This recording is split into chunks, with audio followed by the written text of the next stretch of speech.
This video diary comes from the pretty little town of Whitefish on the western side of the Rocky Mountains in Montana. The title of the film, as you know, is called Sleepless till Seattle, and the main reason for this is because we have an inherent fear of bears, especially as we try to sleep in our tents at night. However, Montana is virtually flat, vast prairies sweeping off to the horizon as far as the eye can see. Definitely not bear country. On occasion, we've even had the safety of staying in a house. Kathy and John Donaldson and their son Luke in the town of Havre. And on one occasion, while we were staying there, they took us to see a very colourful Indian powwow.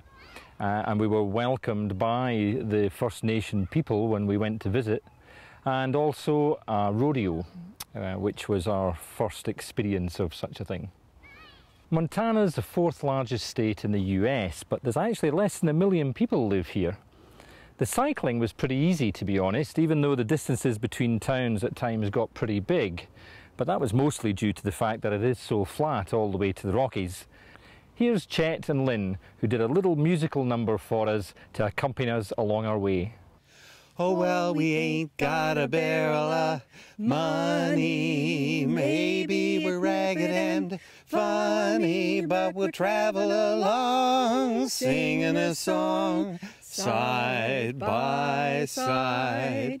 Oh, well, we don't know what's coming tomorrow. Maybe it's trouble and sorrow, but we'll travel the road, sharing the load, side by side. Through all kinds of weather, what if skies should fall? As long as we're together, it doesn't matter at all. Well, the others had their troubles and parted. We'll be the same as we started, just a-traveling along, singing a song, side by side, side by side. As we approached Glacier National Park on the eastern side of the Rocky Mountains, we were given constant reminders of the fact that we were now in serious bear country. The National Park Service provides pretty sturdy metal bear-proof boxes, and you store your food in those overnight. Unfortunately, they weren't big enough for me to get in as well. At one point, some deer came through the campground, not bothered by the human presence at all, and I thought that was pretty neat actually. Until one guy turned around to me and said, yep, when the deer turn up, usually the black bears follow. That wasn't so good, especially as that was just before I was about to go to my bed. Then we had a magnificent day. It was a huge climb up to the summit of Logan Pass to cross over the Rockies over into the western side. On the way up, the road wasn't that steep actually, it wasn't that difficult, and the views were absolutely spectacular. However, at one point, I'd just come round a corner and right in the middle of the road was a black bear. And I kind of didn't know what to do. I was in a bit of a panic. Do I reach for my bear spray? I mean, it was still a wee bit of a distance away. And I was holding my camera nervously, just trying to take some what turned out to be very shaky shots. Anyway, a car went past and kind of scared the bear away, although we still had to go past that point. And as we did, we could see it climbing up the side of the embankment, trying to sort of basically get away. I mean, they're more scared of us. They don't really want to mix with us at all, which is good.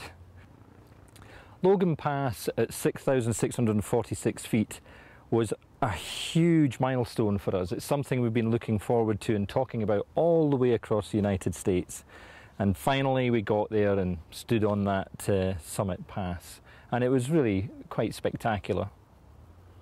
I ventured off for a little walk at one point and I got a really nice wildlife encounter when I filmed some of the Rocky Mountain goats. And they got a bit close at one point, maybe a wee bit too close for comfort. But, you know, in the interest of the film, you've got to stick it out. That same evening, we were camped in a small campground on the west side of the Rocky Mountains, congratulating ourselves on achieving the goal of crossing the Rocky Mountains. And it was about, I'd gone to my bed quite early, and it was about 1 o'clock in the morning, and I was woken by this kind of bang. And I was really kind of half awake, didn't really know what it was. Anyway, for the next 2 hours, I sat there terrified at the sounds that a huge black bear was making as it ripped apart the top of this dumpster, which was only about 30 metres away from where we would pitched our tents.